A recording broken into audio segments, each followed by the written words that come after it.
Halo Rani. Iya mbak, kok tumben mbak kesini, ada apa mbak? Sekalian jalan-jalan. Mau konsultasi? Kamu konsultasi? Ya. Oh iya.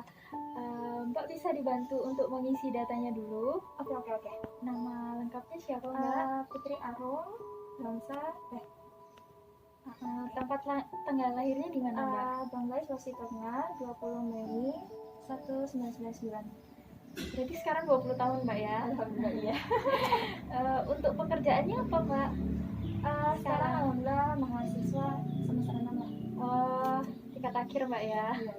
Untuk alamatnya bisa dibantu mbak? Di mana? Jalan Supriyadi, nomor 57, RT 14, RW 10, Kabupaten Sari. Oh, dikenal Jalan Kebon 2 itu mbak ya, di belakang bener banget. Universitas Kanjuruhan itu mbak ya. Oh iya. Nomor teleponnya mbak? Boleh ditulis 0853 Ya. 9881 Ya. 7747. Nah, mbak kesini mau konsultasi apa ya mbak ya? Tentang insomnia udah berapa hari nggak isep gitu. Oh. Kambuh lagi. Mbak insomnia awalnya itu kapan mbak ya? Sekitar kelas 1 SMA. 1 SMA berarti 4 tahun 4 tahun yang lalu. Iya. Umur 16-an tahun ya mbak ya? 16. Oh. Mungkin ada keluhan tambahan mbak? Biasanya tenggorokan kering. Tenggorokannya kering gitu mbak ya. Sejak umur 16 tahun itu awalnya kenapa mbak kok bisa terjadi insomnia itu? Banyak tugas, terus nonton drakor juga, terus hafalan juga, jadi gabung-gabung semua. Ya Allah. Berarti kalau misalnya ada tugas atau tanggung jawab itu pengennya segera selesai gitu mbak ya? Iya, Kalau nggak nanti harus. kepikiran gitu mbak ya? Oh gitu. Biasanya itu terasa berat atau nggak benar-benar nggak bisa tidur itu ketika kapan mbak? Sulit banget untuk tidur Ketika gitu? banyak pikiran, palingan Ketika banyak tanggung jawab gitu mbak? deadline Oh, numpuk. untuk memulai tidur juga sulit atau gimana mbak? Kalau untuk tidur sendiri sih normal, palingan paling lama butuh 30 menit atau 15 menit paling cepat. Mbak sebelumnya udah pernah diterapi belum? Belum. Apa pernah konsultasi ke dokter mungkin? Belum juga. Atau pernah minum obat? Belum sama sekali, nggak berani minum obat. Oh gitu ya. Kondisi kesehatan dahulu bagaimana mbak? Alhamdulillah Sehat ya. Jarang sakit mbak ya. Kalau untuk penyakit menular gitu mbak, misalnya tipes atau difteri gitu, apa pernah mbaknya punya riwayat penyakit? belum pernah juga. Belum pernah juga. Oh gitu. Kalau untuk penyakit lainnya gitu mbak mungkin ada? Alhamdulillah juga masih aman, belum. Tidak ada mbak ya. Mbak dari lahir dan tinggal itu di Banggai, berarti di Sulawesi itu mbak ya. Ketika di sana ada wabah epidemi gitu, apa mbak pernah terkena atau bagaimana? Alhamdulillah selama ini belum. Belum pernah juga ya mbak ya. Baik. Biasanya mbak itu kalau melakukan pekerjaan itu pekerjaan otak atau pekerjaan otot mbak? Kebanyakan sih otak. Pekerjaan otak itu gimana mbak biasanya? Soalnya kan banyak pikiran, terus deadline menumpuk. Oh jadi yang bikin tugas. mbak tadi itu kurang istirahat karena banyak pikiran itu mbak ya. Kalau untuk makanan dan minuman yang mbak sering konsumsi itu gimana mbak? Untuk makanan gimana? Lebih ke pedas sama kalau untuk minuman lebih Ke dingin. Kalau mbaknya belum pernah merokok dan minum arak mbak ya berarti? Alhamdulillah belum. Oh, ya, baik. Belum pernah menikah, hamil dan melahirkan juga mbak ya. Untuk mbak biasanya sehari-hari itu misalnya lagi marah gitu kan ya, itu mbak lebih sering kayak marahnya itu meluap-luap atau diluapin atau diredam atau gimana mbak biasanya menyikapinya kalau misalnya lagi dongkol, jengkel sama orang gitu? Lebih dipendam sih sebenarnya. Oh, mbak berarti apa sering menarik nafas panjang gitu, sering gitu? Oh iya. Suka berpikir gitu mbak ya? Oh iya. Untuk riwayat penyakit keluarga mungkin ada mbak? Nggak ada juga.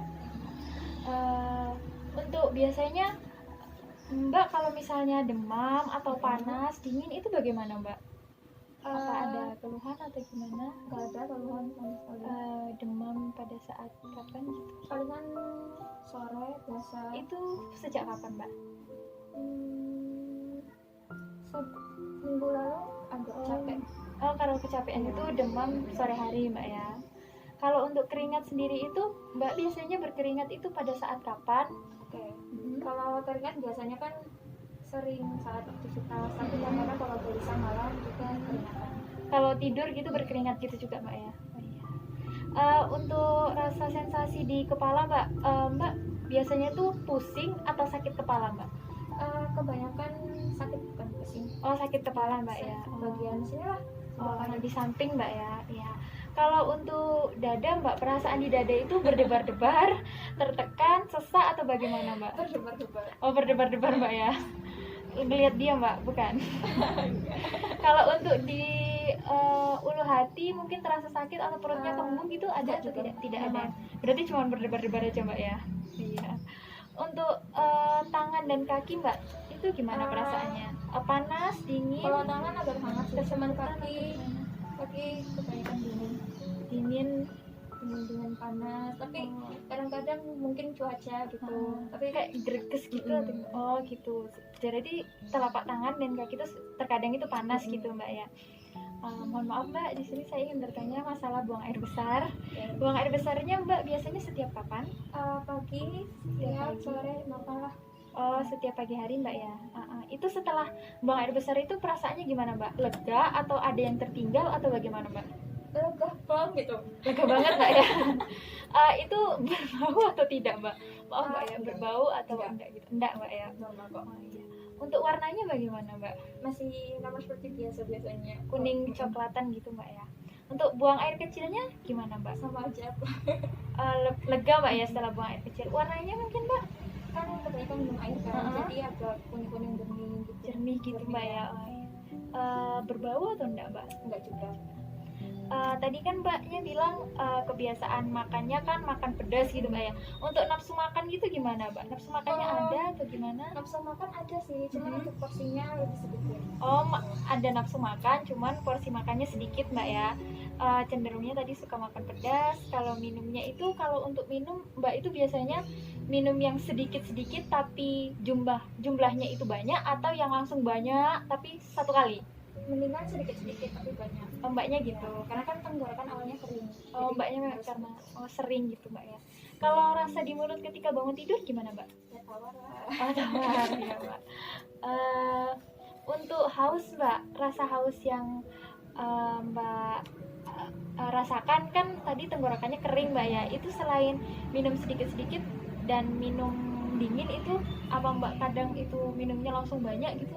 Kalau memang agak haus banget aktivitas itu biasanya minum langsung banyak gitu, tapi setiap harinya sehari-harinya seringnya sedikit-sedikit tadi itu mbak ya. Mbak permisi, apa mempunyai masalah pendengaran? Alhamdulillah untuk masalah pendengaran masih normal. Untuk masalah penglihatan bagaimana mbak? Sama juga masih normal, masih tidak terganggu mbak ya? Masih bisa melihat dari kejauhan. Ya. Untuk tidurnya mbak, saat memulai tidur tadi kan lumayan sulit mbak ya, harus menunggu 15-30 menit.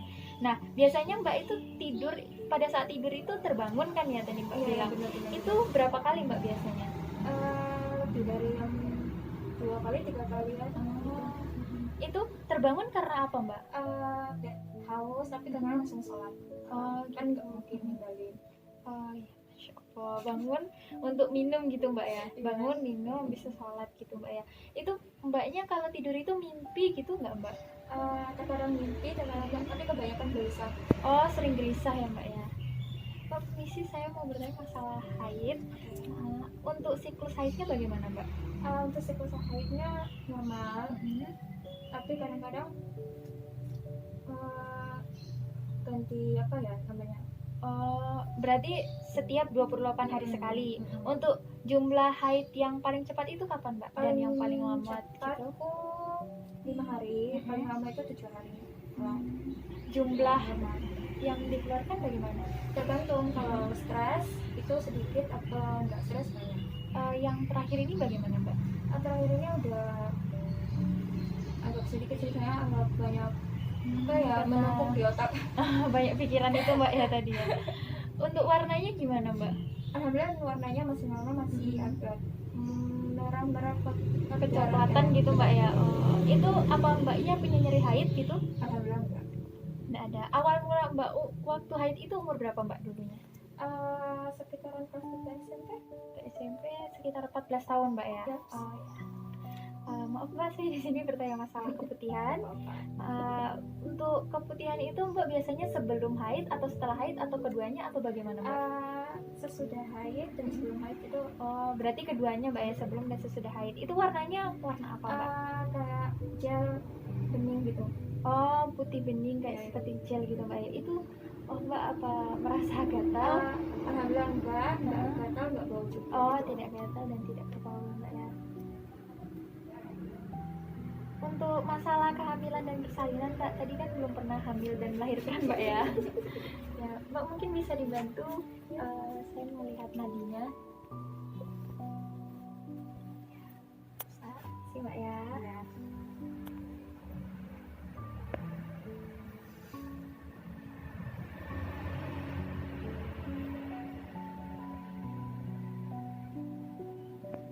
Mbak, terima kasih. Mbak boleh dilihat lidahnya? Bisa lihat ya. Oke, yang di bawahnya. Oh iya. Mbak, nanti setelah ini saya panggil dulu ya Mbak. Nanti Mbak bisa tunggu di ruang Makasih tunggu banyak, dulu. Iya Mbak, mari sama-sama. Permisi Iya, ya. iya Mbak.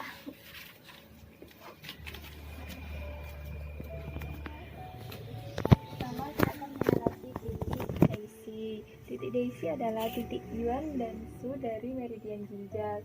Terletak di pergelangan kaki pada cekungan malleolus medialis dengan menggunakan jarum 1 cun.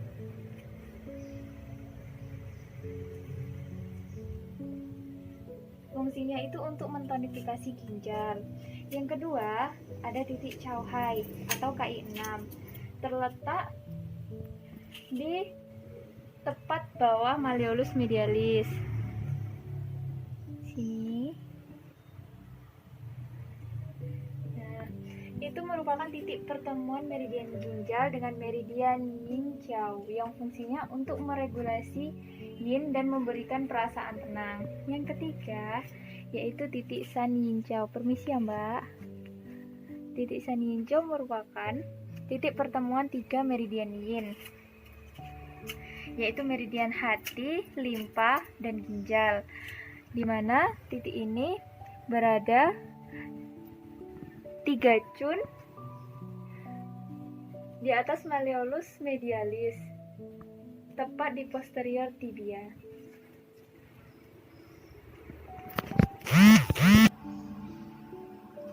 Selanjutnya yaitu Huliu atau KI7. KI7 ini merupakan titik Qing daripada meridian ginjal. Letaknya 2 cun di atas malleolus medialis. Jadi di bawah 1 cun di bawah dari San Yin Qiao tadi. Nah, untuk jarumnya itu bisa kita gunakan jarum 1 cun.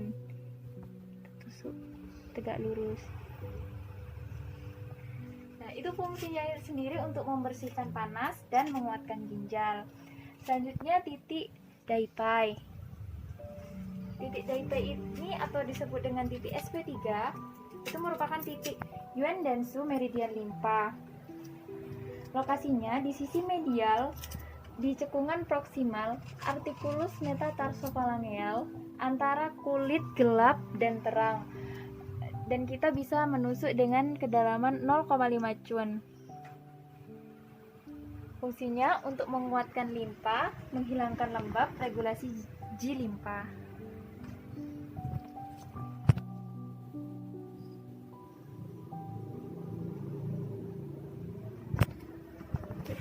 Selanjutnya kita akan menusuk titik Senmen atau disebut dengan hati 7.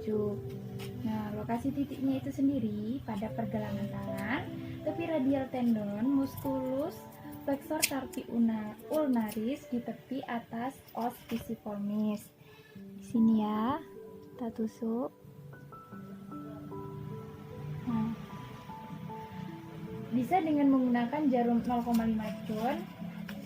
Fungsinya untuk memberikan rasa tenang untuk palpitasi dan insomnia. Selanjutnya kita akan menusuk titik Jianse atau PC5 yang merupakan titik Qing dari meridian perikardium. Lokasinya 3 cun proksimal pergelangan tangan sisi anterior lengan bawah antara tendon musculus palmaris longus dan musculus carpi radialis. Penusukannya itu tegak lurus yang berguna untuk menenangkan jantung.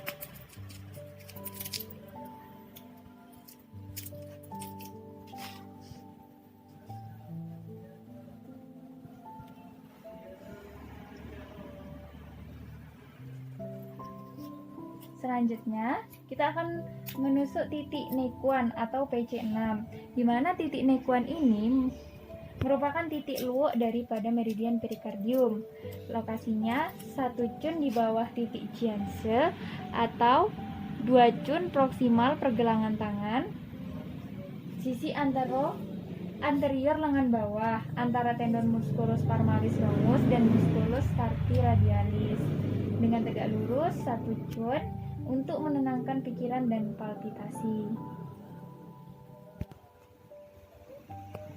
Selanjutnya kita akan menusuk titik Yintang atau titik EXHM3.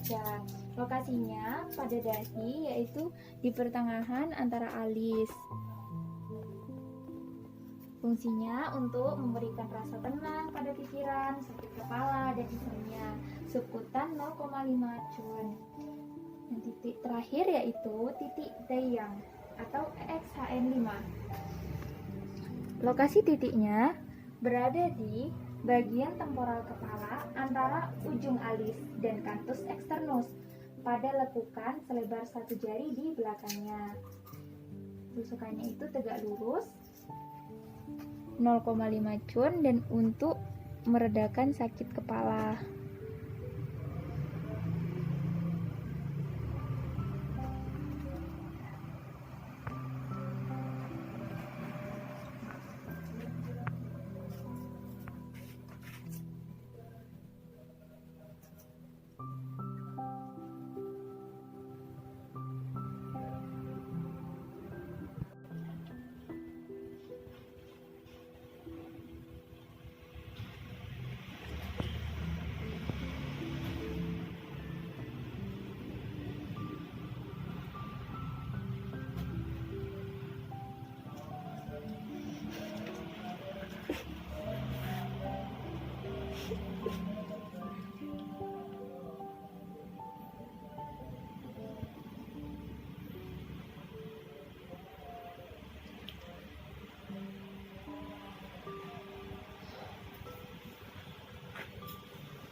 Mbak ditunggu sampai 30 menit ya Mbak ya.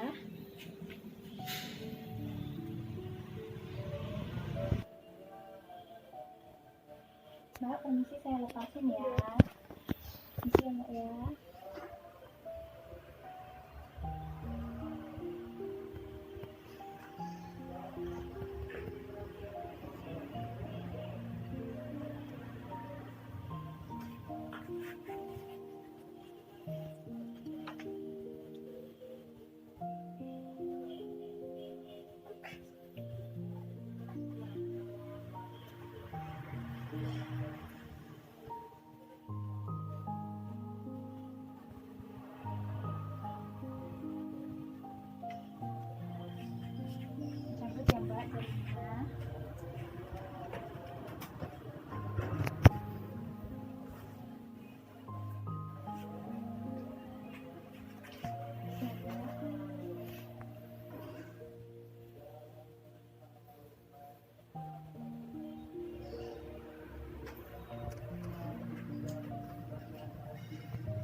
Bagaimana Mbak setelah diterapi? Alhamdulillah rasanya agak plong Sedikit tenang gitu Mbak ya. Terus pusingnya gimana Mbak? Alhamdulillah berkurang gitu.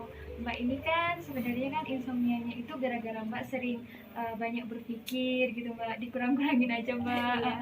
Kalau misalnya ada tugas, kalau deadline-nya masih jauh bisa dicicil, nggak usah terlalu harus malam ini selesai. Terus juga kalau misalnya mau nonton Korea, dicicil aja Mbak ya per episode-nya. Terus ya istirahatnya yang cukup, terus tenangkan pikiran aja Mbak. Terus sejauh ini prognosisnya baik Mbak. Ya, Mbak kalau mau datang ke sini bisa 2-3 kali dalam seminggu selama 12 kali terapi. Iya, Mbak. Semoga berkenan dan selamat datang kembali. Iya, terima kasih banyak ya Mbak. Hold me close till I get up. Time is barely on our side.